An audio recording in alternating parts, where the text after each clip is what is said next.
ஒருமுறை மன்னர் கிருஷ்ணதேவராயர் போட்டி ஒன்றை அறிவித்தார். கருப்பு பூனை ஒன்றை இருட்டு அறையில் வைத்து கண்டுபிடிக்குமாறு சொன்னார். மன்னரின் விசித்திரமான போட்டியைக் கொண்டு வெற்றி பெற்று வருபவருக்கு பெரும் பரிசு வழங்கப்படும் என்றும் கூறினார். பலர் அந்த இருண்ட அறைக்குள் சென்று கைகளால் துழாவிப் பார்த்தனர். ஆனால் யாருக்கும் பூனை சிக்கவில்லை. சிலர் பூனை கடித்துவிடுமோ என்ற பயத்தில் பாதியிலேயே திரும்பி வந்தனர். தெனாலிராமன் தனது முறை வந்தபோது ஒரு கிண்ணத்தில் சர்க்கரை கலந்த பாலை எடுத்துக்கொண்டு அறைக்குள் சென்றார்.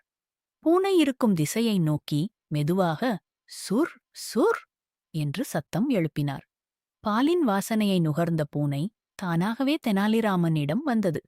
தெனாலிராமன் அந்த பூனையை தூக்கிக் கொண்டு அறைக்கு வெளியே வந்தார். இதைக் கண்டு வியந்த மன்னர், மற்றவர்களால் முடியாதது உன்னால் எப்படி முடிந்தது என்று கேட்டார். அதற்கு தெனாலிராமன், மன்னா, இருட்டில் கண்களால் தேடுவதை விட அதன் இயல்புக்கு ஏற்ற ஒன்றை கொடுத்தால் அதுவே நம்மை தேடி வரும் என்று கூறினார். அவரது புத்திசாலித்தனத்தை பாராட்டி மன்னர் அவருக்கு பரிசுகளை வழங்கினார்.